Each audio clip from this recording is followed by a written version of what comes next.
Hello all, welcome to lean factory. நான் உங்கள் சுதர்ஷன். இன்றைக்கி நம்ம எதை பற்றி பார்க்க போகிறோம்னா பிஏபி போர்டு, அதாவது ப்ரொடக்ஷன் அனாலிசிஸ் போர்டு. இது நீங்கள் ஒரு ஷாப் ஃப்ளோர் மேனேஜராகவோ இல்லை ஒரு சூப்பர்வைசராக இருந்தீங்கன்னா இந்த வீடியோவை நீங்கள் கண்டிப்பாக பார்க்கணும். இந்த பிஏபி போர்டுங்கிறது ஒரு விஷுவல் மேனேஜ்மெண்ட் டூல். நம்ம ப்ரொடக்ஷன் பர்ஃபார்மன்ஸை ஹவர் பை ஹவர் மானிட்டர் பண்ணி எங்கே கேப் இருக்குது, எங்கே ஷார்ட் ஃபால் இருக்குன்ட்டு ஈஸியாக கண்டுபிடிச்சி அதுக்கான ஆக்ஷன் பிளானையும் கவுண்டர் மெஷரையும் எடுக்கிறதுக்கு ஹெல்ப்ஃபுல்லாக இருக்கும். இந்த பிஏபி போர்டு பார்த்திங்கன்னா ஒரு விஷுவல் மேனேஜ்மெண்ட் டூல். இது நம்ம எப்படி யூஸ் பண்ணுவோம்னா, நம்ம ப்ரொடக்ஷன் பர்ஃபார்மன்ஸை ஹவர் பை ஹவர் ட்ராக் பண்ணுவோம். அப்படி நம்ம ட்ராக் பண்ணுறதுனால நம்ம லாஸ் எல்லாத்தையும் ரெக்கார்ட் பண்ணுவோம். இந்த லாஸ் எல்லாத்தையும் ரெக்கார்ட் பண்ணி அதை அரெஸ்ட் பண்ணுறதுக்கு இந்த பிஏபி போர்டு வந்து ஒரு ஹெல்ப்ஃபுல்லாக இருக்கும்.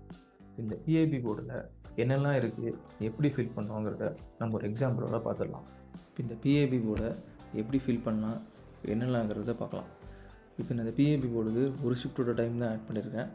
உங்கள் லைனுக்கு ஏற்ற மாதிரி 2 ஷிஃப்ட்டோ 3 ஷிஃப்ட்டோ ரன் ஆகிருந்ததுன்னா நீங்கள் அதுக்கேற்ற மாதிரி ஆட் பண்ணிக்கோங்க. நான் ஒரு எக்ஸாம்பிள் பர்பஸ்க்கு ஒரே ஒரு ஷிஃப்ட் வச்சு நான் கால்குலேட் பண்ணியிருக்கேன். ஸோ ஃபஸ்ட்டு பார்த்தீங்கன்னா இந்த இடத்துல டேட் எழுதிக்கோங்க. அடுத்து பார்த்தீங்கன்னா இந்த இடத்துல அவைலபிள் டைம் போட்டுக்கோங்க. அவைலபிள் டைமில் இந்த லஞ்ச் டைம், டீ டைமான ஸ்டாண்டர்ட் லாஸ் எல்லாம் நான் எலிமினேட் பண்ணிட்டேன். ப்ளஸ் இந்த 5 இயர்ஸ் மீட்டிங் அதையும் நான் 5 இயர்ஸ் அண்ட் மார்னிங் மீட்டிங் அதையும் நான் எலிமினேட் பண்ணிட்டேன். ஸோ அடுத்து பார்த்தீங்கன்னா கஸ்டமர் டிமாண்ட், உங்கள் லைனில் எவ்வளோ டெய்லி டிமாண்டுங்கிறத என்னங்கிறத கேல்குலேட் பண்ணிவிட்டு நீங்கள் அது இங்கே என்ட்ரி பண்ணலாம். அடுத்து பார்த்தீங்கன்னா டாக் டைம். இந்த டாக் டைம் வந்து இங்கே 30 செகண்ட்ஸ். 30 செகண்ட்ஸ் வந்து எப்படி வந்ததுன்னா நம்மளோட available time by customer demand இது நம்ம போட்டு கேல்குலேட் பண்ணோம்னா நம்மளுக்கான டாக் டைம் வந்துடும். நம்மளோட சைக்கிள் டைம் பார்த்திங்கன்னா இந்த டாக் டைமோட கீழே தான் இருக்கணும். ஸோ இப்போ இந்த போர்டில் வேறு என்ன இருக்குங்கிறத பார்க்கலாம். அடுத்து பார்த்திங்கன்னா ரெஸ்பான்சிபிலிட்டி. இந்த ரெஸ்பான்சிபிலிட்டியில் யார் போடலான்னா எய்தர் அந்த லைனோட சூப்பர்வைசர் போடலாம், இல்லை அந்த லைனோட ஆப்ரேட்டர் யாராச்சும் போடலாம். ஸோ உங்கள் லைனில் நீங்கள் யார் வந்து ஒரு லைனுக்கும் நம்ம ஒரு மாதிரி இருக்கும். உங்கள் லைனில் நீங்கள் யார் போடணுங்கிறத நீங்கள் தான் டிசைட் பண்ணணும். அடுத்து பார்த்திங்கன்னா இதில் 2 முக்கியமான விஷயத்தை பற்றி நம்ம இதில் பேச போகிறோம். ஒன்று பார்த்திங்கன்னா ப்ரொடக்ஷன், இன்னொன்று பார்த்திங்கன்னா டவுன் டைம். இந்த ப்ரொடக்ஷனில் பார்த்திங்கன்னா நம்ம என்னென்னலாம் பார்க்க போகிறோம்னா அவைலபிள் மினிட்ஸ், அதாவது அந்த ஹவரில் நமக்கு எவ்வளோ அவைலபிள் மினிட்ஸுங்கிறத நம்ம ரெக்கார்ட் பண்ணோம். அடுத்து பார்த்திங்கன்னா டார்கெட், இந்த அவைலபிள் மினிட்ஸ்க்கு நமக்கு எவ்வளோ டார்கெட்டுங்கிறது நீங்கள் எழுதிடணும். அடுத்து பார்த்திங்கன்னா ஆக்சுவல், இந்த ஆக்சுவல் தான் நம்ம ஹவருக்கு ஹவர் வந்து அப்டேட் பண்ணணும். அந்த ஆக்சுவல்லேருந்து நமக்கு என்ன வரும்னா கேப் வரும். இந்த கேப் வந்து பார்த்திங்கன்னா கேப் வச்சு நம்ம என்ன கண்டுபிடிக்கலாம்னா அடுத்து எஃபிஷியன்சி கண்டுபிடிக்கலாம். அதுக்கு அடுத்தது பார்த்திங்கன்னா குமுலேட்டிவ், ஹவருக்கு ஹவர் எவ்வளோ ப்ரொடக்ஷன் வந்திருக்குங்கிறத நம்ம ஆட் பண்ணிகிட்டே வரும். அடுத்து பார்த்திங்கன்னா ரிஜெக்ஷன். ஸோ இந்த ரிஜெக்ஷனில் என்ன பண்ணோம்னா ஹவருக்கு ஹவர் நம்மளோட லைனில் எவ்வளோ பீசஸ் வந்து ரிஜெக்ட் ஆகிருக்குங்கிறத நம்ம இதில் எழுதணும். அடுத்து பார்த்திங்கன்னா டவுன் டைம். இந்த டவுன் டைமை நான் வந்து 4Mல பிரிச்சிருக்கேன், அதாவது man, machine, method, material. So நமக்கு ஏதாவது ஒரு இடத்துல லைன் ஓடலைன்னா அது எந்த எம்மால் ஓடலை அப்படிங்கிறத நம்ம இதை பார்த்து ஈஸியாக கண்டுபிடிச்சிடலாம். ஸோ இதுலேயும் பார்த்திங்கன்னா எவ்வளோ டைம்னு போட்டிருக்கேன், அதுக்கான ரீசன் ஆட் பண்ணியிருக்கேன். ஸோ இந்த எண்டில் பார்த்திங்கன்னா இதோட குமுலேட்டிவ் ஆட் பண்ணியிருக்கேன். ஸோ இப்போ ஃபஸ்ட்டு பார்த்திங்கன்னா ஃபஸ்ட் ஹவரில் பார்த்திங்கன்னா 8 to 9, இதில் பார்த்திங்கன்னா நம்ம 10 மினிட்ஸ் வந்து 5 இயர்ஸ் அண்ட் மார்னிங் மீட்டிங்க்கு நம்ம ஸ்பெண்ட் பண்ணுவோம். அதனால் நான் அவைலபிள் மினிட்ஸ் வந்து 15 போட்டிருக்கேன். ஸோ நம்ம ஒரு ரியல் டைம் எக்ஸாம்பிளோடு எக்ஸ்பிளைன் பண்ணால் உங்களுக்கு இன்னும் டீட்டெயிலாக புரியும்.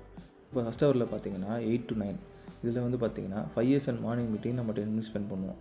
அதனால் அந்த 10 மினிட்ஸை நான் அவைலபிள் டைமையும் கழிச்சிட்டேன். ஸோ நான் டார்கெட் எப்படி போட்டிருக்கேன்னா 1 மினிட்டுக்கு 2 பீசஸ் வரா மாதிரி நான் டார்கெட் கொடுத்துருக்கேன். ஸோ 50 மினிட்ஸுக்கு பார்த்திங்கன்னா 100 டார்கெட். ஸோ அந்த ஹவரில் என்னோடய அவுட்புட் பார்த்திங்கன்னா 80 தான். ஸோ அதோட கேப் பார்த்திங்கன்னா 20. ஸோ என்னோடய எஃபிஷியன்சி பார்த்திங்கன்னா 80/100 வந்து 80%. ஸோ இதோட குமுலேட்டிவ் பார்த்திங்கன்னா ஃபஸ்ட் ஹவருக்கு 80 தான் வரும்.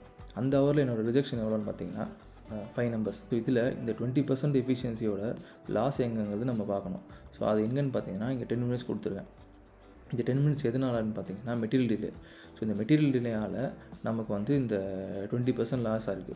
ஸோ இந்த மாதிரி நம்ம ஹவருக்கு ட்ராக் பண்ணோம்னா நம்மளோட லாஸ் எங்கேங்கிறது ஈஸியாக கண்டுபிடிச்சிடலாம். ஸோ அடுத்த ஹவர் பார்த்திங்கன்னா இந்த ஹவரில் வந்து என்னோடய அவைலபிள் மினிட்ஸ் நான் எங்கேயும் எதுவுமே குறைக்கல. ஸோ என்னோடய ஃபுல் 60 மினிட்ஸ் தான் என்னோடய அவைலபிள் மினிட்ஸ். ஸோ இதில் டார்கெட் பார்த்திங்கன்னா 120 நம்பர்ஸ். இந்த 120 நம்பர்ஸில் பார்த்திங்கன்னா வெறும் 110 நம்பர்ஸ் தான் வந்திருக்கு. இதில் பார்த்திங்கன்னா 92% எஃபிஷியன்சி வந்துருக்கு, ரிஜெக்ஷன் எதுவும் இல்லை.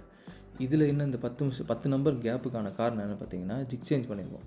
ஸோ 5 மினிட்ஸ் ஜிக் சேஞ்ச் பண்ணதுனால நமக்கு வந்து லாஸ் ஆகிருக்கு. அடுத்தது பார்த்திங்கன்னா இந்த 10 to 11 பார்த்திங்கன்னா டீ பிரேக் ஒரு 10 மினிட்ஸ் இருக்கிறதுனால நான் வெறும் 15 மினிட்ஸ் தான் அவைலபிள் கொடுத்தேன். இந்த ஹவரில் பார்த்திங்கன்னா எந்த லாஸுமே இல்லை. ஸோ அதுக்கு அடுத்த ஒரு பார்த்திங்கன்னா அதில் நான் ஃபுல் ஹவர் எந்த அவைலபிள் டைமும் கம்மி பண்ணல. ஸோ அதில் பார்த்திங்கன்னா 60 மினிட்ஸ் அவைலபிள் டைம் நமக்கு. இதுலேயும் பார்த்திங்கன்னா எந்த எஃபிஷியன்சி லாஸும் இல்லை நமக்கு. அதுக்கப்புறம் என்ன பண்ணுறேன்னா, நான் 12 to 12:30 காமிக்கல, ஸ்ட்ரெயிட்டாக 12:30 to 1:30 நான் ஆட் பண்ணியிருக்கேன்.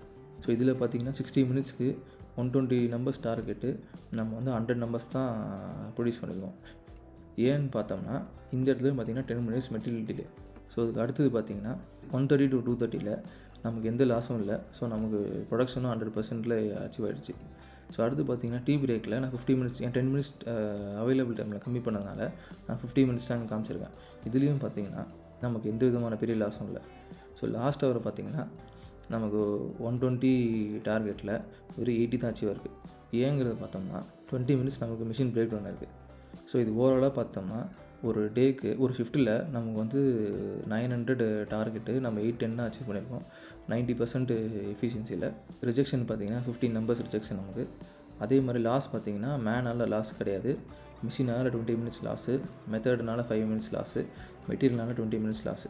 ஸோ இப்போ இந்த மாதிரி நம்ம ட்ராக் பண்ணுறது என்ன பெனிஃபிட்னா, நமக்கு எங்கே லாஸுங்கிறது ஈஸியாக கண்டுபிடிச்சிடலாம். இப்போ பார்த்திங்கன்னா 20 மினிட்ஸ் மெட்டீரியல் டிலேன்னு வந்துடுது. இந்த மெட்டீரியல் டிலே ஏன் வருது, எதனால் வருது, முன்னாடி இருக்கிற ப்ராசஸில் என்ன இஷ்யூ அப்படிங்கிறத நம்ம கண்டுபிடிச்சோம்னா நம்ம ஈஸியாக இந்த 20 மினிட்ஸ் மெட்டீரியல் டிலேவை நம்ம கண்ட்ரோல் பண்ணலாம். அதே மாதிரி இந்த பிரேக் டவுனும் வந்து எந்த பிரேக் டவுன் வருது, எதனால் வருது அப்படிங்கிறத நம்ம கண்டுபிடிச்சோம்னா இந்த பிரேக் டவுனை நம்ம எலிமினேட் பண்ணலாம். ஸோ அந்த மாதிரி மேன்லேயோ மிஷின்லேயோ இல்லை மெத்தடும் பார்த்திங்கன்னா நம்ம நிறைய இந்த ஜிக் சேஞ்சோ இந்த செட்டப் இதுவோ அதிகமாக இருந்ததுன்னா அதையும் நம்ம கண்டுபிடிச்சி இதனால் நம்ம குறைக்கலாம். ஸோ இதில் பார்த்திங்கன்னா நம்ம ப்ரொடக்ஷன் நடக்கிற பிரச்சனைகளை ஈஸியாக கண்டுபிடிச்சி அதை சால்வ் பண்ணுறதுக்கு இந்த டூல் ரொம்பவே நமக்கு ஹெல்ப்ஃபுல்லாக இருக்கும். இது நம்ம எவ்வளோக்கு எவ்வளோ நம்ம எஃபெக்டிவாக யூஸ் பண்ணுறோமோ நம்ம வந்து நமக்கு அவ்வளோக்கு அவ்வளோ இந்த டூலால் நமக்கு பெனிஃபிட். அடுத்து நம்ம என்ன பார்க்க போகிறோன்னா, இந்த பிஐபி போர்டோட ஃபங்க்ஷன் என்னென்னு பார்க்க போகிறோம். நான் ஏற்கனவே சொன்ன மாதிரி இந்த பிஐபி போர்டு வந்து ஒரு விசுவலேஷன் டூல். நம்மளோட ஆக்சுவல் பர்ஃபார்மன்ஸ் அனலைஸ் பண்ணுறதுக்கு இது ஹெல்ப்ஃபுல்லாக இருக்கும்.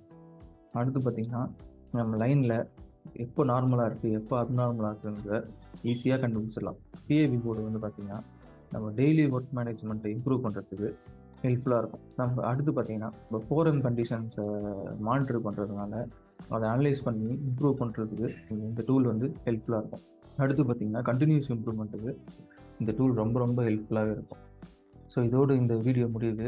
அந்த வீடியோ பார்த்ததுக்கப்புறம் கண்டிப்பாக உங்கள் ஃபேக்ட்ரிலேயோ உங்கள் கம்பெனிலேயோ நீங்கள் கண்டிப்பாக அந்த பிஐபி போர்டு இம்ப்ளிமெண்ட் பண்ணுவீங்கிறத நான் நம்புகிறேன். இந்த வீடியோ உங்களுக்கு பிடிச்சிருந்ததுன்னா எங்கள் சேனலை சப்ஸ்கிரைப் பண்ணுங்கள், உங்கள் ஃப்ரெண்ட்ஸ்க்கும் கொலீக்கும் ஷேர் பண்ணுங்கள். நாங்கள் லீன் ரிலேட்டடாக மேனுஃபேக்சரிங் ரிலேட்டடாக நிறைய வீடியோஸ் ஃப்ரீக்வெண்ட்டாக அப்லோட் பண்ணிகிட்ருக்கோம். ஸோ அதுக்கெலாம் மறக்காமல் சப்போர்ட் பண்ணுங்கள். நீங்கள் லீன் பற்றி நிறைய தெரிஞ்சுக்கணுன்னா எங்களோட லீன் சாம்பியன் கோர்ஸ் வந்து நாங்கள் ஃப்ரீயாகவே கொடுக்குறோம். அதோட லிங்க்கையும் நான் டிஸ்கிரிப்ஷனில் போடுறேன். உங்களுக்கு விருப்பம் இருக்கிறவங்க நீங்கள் ஜாயின் பண்ணிக்கலாம். ஸோ இதோடு இந்த வீடியோ முடியுது. இதே மாதிரி இன்னொரு லீன் ரிலேட்டட் வீடியோஸில் உங்களை சந்திக்கிறேன்.